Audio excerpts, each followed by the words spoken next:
সাতক্ষীরা সরকারি কলেজ চত্বরে নির্মিত প্রশাসনিক ভবন ২ প্রায় সম্পন্ন হলেও এর মূল নির্মাণ শ্রমিক মোহাম্মদ ওবায়দুল ইসলামের ১৭ লক্ষ টাকা এখনও বকেয়া রয়েছে।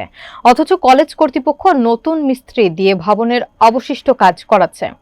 বিস্তারিত থাকছে মোকাররম বিল্লাহ ইমনের প্রতিবেদনে। ওবায়দুল বলেন, ২০১৯ সালে তৎকালীন অধ্যক্ষ আফজাল স্যার এবং ভাইস প্রিন্সিপাল হাদি স্যারের মৌখিক নির্দেশে আমি কাজ শুরু করি। প্রায় ৭০ লক্ষ টাকার কাজের বিপরীতে ৪৩ লক্ষ টাকা পেয়েছি।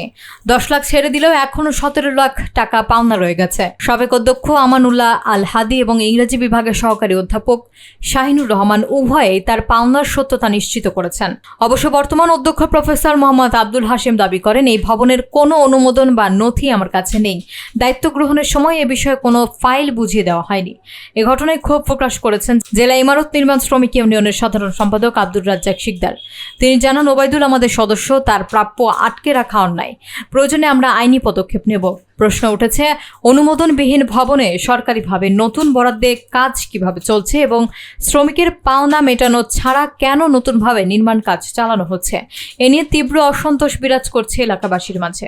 সেখানে আমি এ পর্যন্ত ৪৩ লাখ সামথিং নিয়েছি, এখনও ২৭ লাখ টাকা পাবো। আমি এই কাজ করবো না, আর টাকার গরিমোট হচ্ছে দেখে তো আমি বলেছি যে আমার ১০ লাখ বাদ দে, ওই ২৭ লাখের থেকে আমার ১৭ লাখ দেন। সেই হিসাবে ওনারাও হিসাব করে দিয়েছে আমি এখনও ১৭ লাখ টাকা পাবো।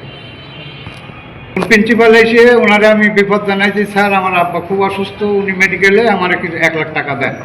উনি বলেন যে অত টাকা আমি দিতে পারবো না, তো দেখতেছি কী করা যায়, বলি আমার ২০,০০০ টাকা দেন। ততদিন এই কাজ বন্ধ থাকবে, যার কারণে আমার প্রিন্সিপাল স্যার বলেছে ওই কাজটা অবৈধ। তো অবৈধ কাজ যখন, সে অবৈধ কাজের পরে সে কাজ তো বৈধ টাকা লাগাইতে পারে না। তাহলে অবৈধ বিল্ডিং বা অনুমোদন নেই, তাহলে শিক্ষা প্রশাসন কোথায় টাকা দিচ্ছে? আকাশে না জলে ফেলে দিচ্ছে? এবার শিক্ষা প্রশাসন জিজ্ঞাসা করতে হবে যে কোন বিল্ডিং। ওরাই নাম দিয়েছে প্রশাসনিক ভবন ২ ভবন ছিল। এটা আমি যোগদানের পূর্ব পর্যন্ত ৫ তলা পর্যন্ত স্ট্রাকচার ছিল এবং কিছু প্লাস্টার, কিছু টাইলস লাগানো ছিল। এই সময়ের এই কাজগুলোতে কিভাবে হয়েছে, সেটার আয় ব্যয়, অর্থাৎ টাকা কোথা থেকে পাওয়া গেছে, কোথায় খরচ হয়েছে, কত টাকা কে পাবে না পাবে, এই সব সম্পর্কে আমাকে কোনো ফাইল বুঝিয়ে দেওয়া হয় নাই। আমি এই অক্টোবর মাসে ২৪ সালে অক্টোবর মাসে যোগদান করার পর থেকে তখনও কোনো বরাদ্দ ছিল কিনা জানি না। তো তার পরবর্তীতে কিছু কন্ট্রাক্টররা কিছু কাজ পেয়েছে ফ্যাসিলিটিসের মাধ্যমে, সেই কাজটা এখন চলমান। বিল্ডিং যেটা হয়েছে এটার সরকারি অনুমোদন আছে কি না এই বিষয়ে কোনো কাগজ আমি পাই।